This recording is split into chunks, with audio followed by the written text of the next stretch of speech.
But it was the most overwhelming feeling that that little song of mine could be done so beautifully. Tragic details about Dolly Parton and her life. Welcome to another video from Artist Library. In today's video, we are going to take a look at the tragic life story of artist Dolly Parton. Country music icon Dolly Parton is an American singer-songwriter, actress, philanthropist, and businesswoman. But things were not always the same, and Dolly Parton did have an unglamorous past. So, how was her life before the fame? Watch the whole video to find out, and before we get into the video, don't forget to subscribe to the channel. With that being said, let's dive straight in. Dolly Parton made her mark in the music industry by writing her own music, earning 9 Grammys, and portraying iconic roles in blockbuster films such as 9 to 5 and Steel Magnolias. Before her rise to fame in the 60s, the star had lived her life through fair share of professional and personal tragedies. Long before Dolly became the huge star that she is today, her life was totally different. Just like how Dolly Parton once said, "The way I see it, if you want the rainbow, you got to put up with the rain." Her life was not always filled with riches and glory. She had to go through some dark periods to reach what she is now. Dolly came from a poor tobacco farming family. She was born in 1946 in Locust Ridge in Tennessee in a one-room cabin. Dolly was the 4th child among the 12 kids of an illiterate sharecropper and a housewife. Growing up in a low-income family, her childhood was filled with hardship. The one-bedroom home they lived in housed up to 14 people. Because of this, several children were made to sleep in the same bed. Dolly is vocal about her hardships. She once shared that the kids peed on her every night. 3 or 4 kids slept in one bed, and as soon as she went to bed after washing up at night, the kids would make her wet and she had to get up in the morning and do the same thing. The extent of poverty that overwhelmed her family kept her from changing the bed sheets at night. In the summer, Dolly and her siblings washed in a nearby river with the soap that they made themselves, whilst in the winter, everyone shared a tiny pan of water. Being a part of a large family, Dolly and her siblings were often left to take care of one another. Each older sibling is given an infant to take care of. Dolly was supposed to take care of little Larry Parton. Larry was born in July of 1955 when Dolly was just 9 years old. Yet it was her duty to get up with him at night, rock him, feed him, and change him when he needed it. Tragedy struck the family when Larry passed away just 4 days after his birth. Dolly considered Larry as her own baby, which made it all the more devastating for her when he died. Decades later, she still recalls the heartbreak she felt when her brother passed away, and she's still not over the loss. In her childhood, Dolly met up with an accident that injured her. She almost lost 3 of her toes in the accident, but her family couldn't afford to get a doctor, so Dolly's mother was forced to play doctor. Her parents put kerosene on her wound for antiseptic, and her mother sewed her toes back on with sewing needles she used for quilts and other stuff. But this worked. It healed and she was still walking on them.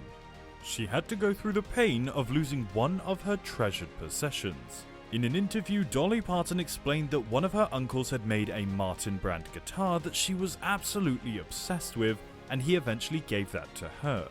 When she was 18 years old, she left it at home and put it in the loft because it was beat up and she was going to fix it when she got rich and had the money to do so.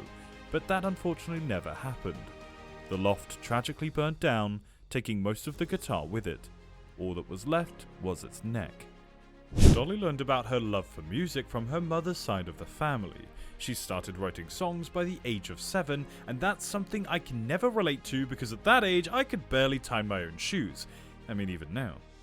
Dolly got her first guitar at 8 years old. Then, at just 10 years old, she began singing and playing guitar on Tennessee TV and radio shows.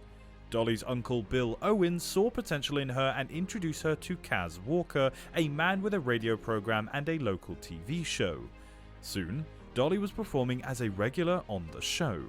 A few years later, in 1959, 13-year-old Dolly took to the stage at the Grand Ole Opry. Her performance was so popular that she earned 3 encores.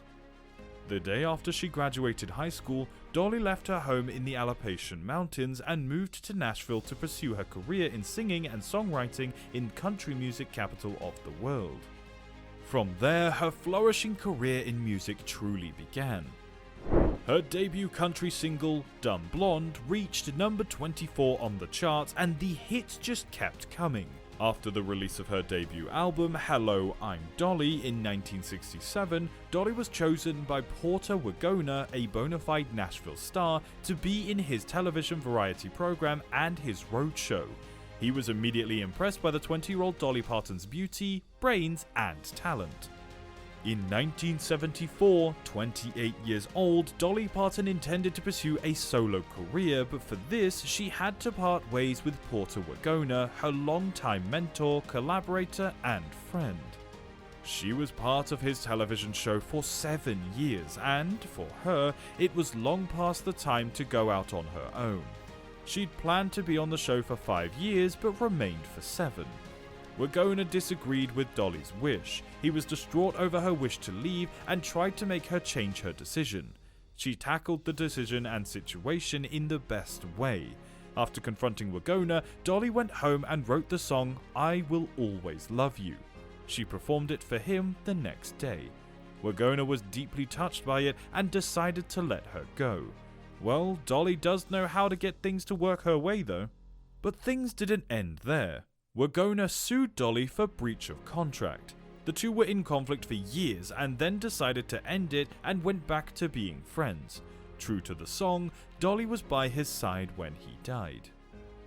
Though her life seemed to move towards greater success, there was a time when she got so low she even thought of ending her own life. She was also dealing with a family drama at the time and had been receiving random death threats. She had just finished filming The Best Little Whorehouse, which she described as a nightmare. She cancelled several performances and stayed out of the entertainment business for almost 2 years. In 1986, Dolly Parton redeveloped a Tennessee theme park into a Smoky Mountain celebration called Dollywood. As a result, a new water park was created, but this undertaking came with a lot of problems. In 1989, on the opening day of its Thunder Express roller coaster, it was reported that 18 people were injured after a brake malfunction. Unfortunately, the injuries continued. In 2004, a woman fell from a moving train car. The officials later declared that Dollywood was not at fault. In 2015, a woman sued Dollywood, claiming she was suffering brain damage after falling from a ride. During her lifetime, Dolly Parton had to deal with the death of many of her loved ones, including Porter Wagoner. In December of 2018, Dolly Parton's family faced another blow when her younger brother, Floyd Parton, passed away. Floyd and Dolly shared a close relationship during his lifetime. Together, the two of them had written some of her biggest #1 hits, including 1991's Rockin' Years and 1978's Nickel and Dimes from Parton's Heartbreaker LP. Later, her niece, Teva Parton, died of a drug overdose. Dolly tried to help Teva overcome her problems with addiction and even paid to send her to rehab, but to no use. Teva would unfortunately succumb to substance abuse. Rising from living in poverty in rural Tennessee to dominating the charts worldwide, Dolly's life story from rags to riches is quite an inspiration, but the losses she had to face are truly tragic. Artist Library never fails to bring you interesting content, so stay tuned and check out the other videos on our YouTube channel. That was all for today. Thank you for joining us. It was a pleasure having you here with me today, and we'll see you in the next video.